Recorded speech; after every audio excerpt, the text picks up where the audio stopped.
Pakistan is experiencing very challenging times, and I was part of the delegation under the leadership of Minister Surgeon in September, and I've seen firsthand the extent of the damage.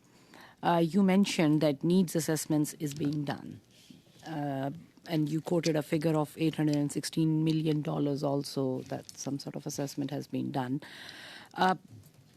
Still, many parts of Pakistan, the water has not receded. And when I traveled to the province of Sindh, especially Dadu district, that was all underwater. People are living in schools, kids are not going to school, where majority of the families are dependent upon the farming. Like this year, they have not been able to plant the crop, which was the seeds were supposed to go in late September, early October.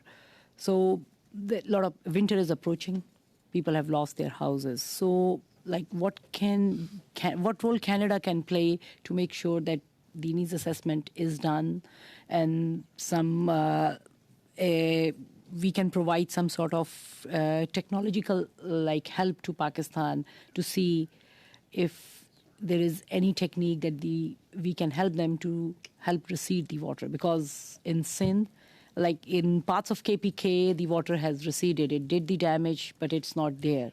But especially in Sindh, where water is not receding, what can be done? Have someone looked into it, that what can be done to provide help to Pakistan to make sure that that water can recede, so at least the farmers can, the redevelopment process can start to happen? So in terms of needs assessments from a humanitarian perspective, in order to actually develop the appeal that was referenced, the $816 million, humanitarian actors came together and actually did complete the immediate response assessment, which is what's allowed them to reach that figure to address those needs. That money does go from until May 2023. So it looks at the needs in the immediate, but also the relief needs that are going to be needed from January to May.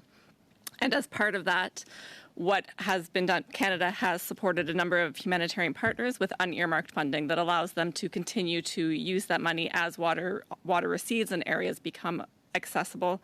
They will go in and help provide some of those populations with some of the services and relief items that they haven't been able to access in their home locations yet.